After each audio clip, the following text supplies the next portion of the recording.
네, 실용경제의 네 번째 시간 소득과 소비 생활에 대해서 알아보도록 하겠습니다. 자, 가계라고 하면 소득과 지출을 공동으로 하는 경제 단위, 그걸 우리가 가계라고 하는데 가계의 요소소득에 대해서 먼저 알아보도록 하겠습니다.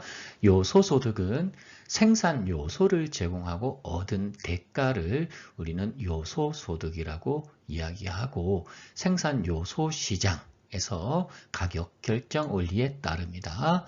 그래서 우리가 생산 요소라고 이야기하면 토지, 노동, 자본 이렇게 세 가지로 3대 생산 요소라고 이야기를 합니다. 여기서 토지는 땅만을 이야기하는 것이 아니라 자연에서 얻은 모든 것을 우리는 토지라고 얘기를 하고요. 그리고 노동이라고 하면 인간이 직접 행하는 수고 전부를 노동이라고 합니다. 정신적인 것, 육체적인 노동 모두 다 노동이라고 보시면 되겠습니다.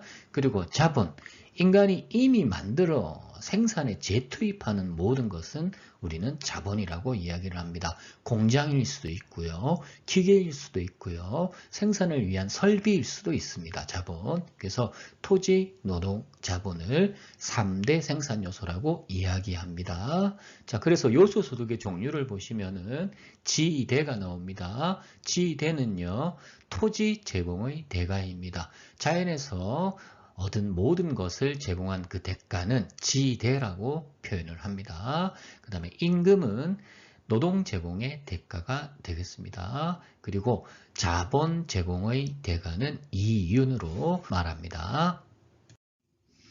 네, 소비에 대해서 알아보도록 하겠습니다. 소비는 생산과 분배의 결과이자 지속적인 생산을 위한 출발점이 바로 소비입니다. 자, 생산이라고 하는 것은 기업이 주체가 되고요. 그리고 어떤 상품을 만들거나 가치를 증대시키는 활동을 우리가 생산이라고 얘기를 합니다.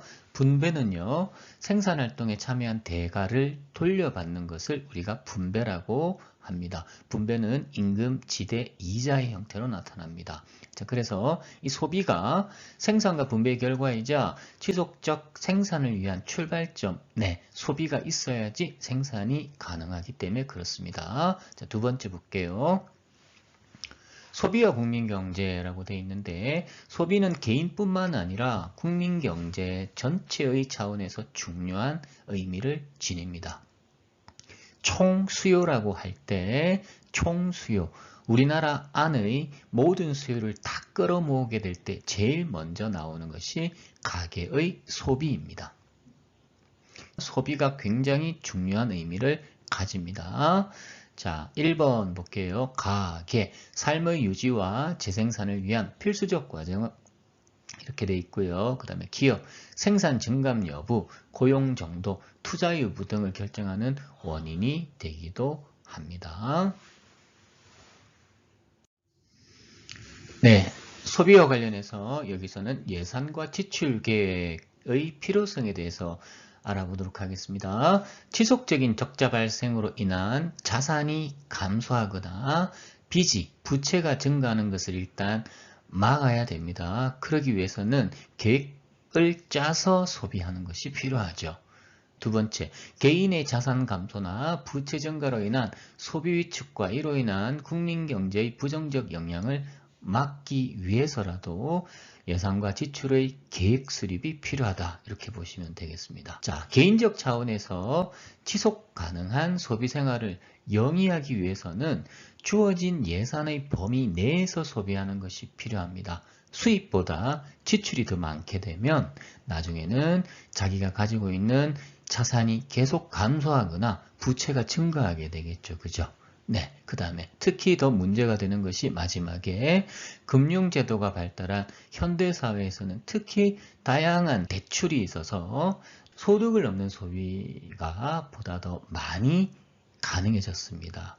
할부 제도, 대출 이런 것들이 많아서 소득을 넘어서는 소비가 많아졌기 때문에 반드시 예산을 잡아서 소비하는 습관을 가져야 되겠습니다. 그래서 계획적 소비가 필요합니다.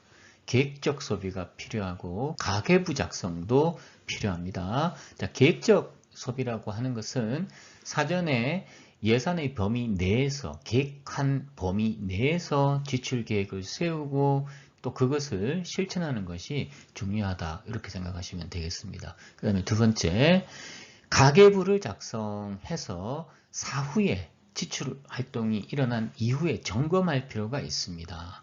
가계부 작성은 왜 중요하냐면 예상치 못한 일로 인해서 계획대로 지출하지 못할 가능성이 너무 많기 때문에 그렇습니다. 그렇기 때문에 가계부 작성을 해서 사후적으로 지출 계획과 비교해 보는 것이 매우 중요하다 할 수 있겠습니다. 그래서 이 가계부를 작성하게 되면 보다 현실성이 있는 지출 계획 수립이 가능해지고 자신의 소비 행태에 대한 성찰과 점검이 가능해집니다. 그러다 보면 불필요한 지출을 발견하게 되고 다음번에는 그런 불필요한 소비를 줄이게 되겠죠. 네. 소비는 계획적으로 예산의 범위 내에서 계획한 대로 이루어져야 됩니다. 그리고 가계부는 작성하는 것이 좋다.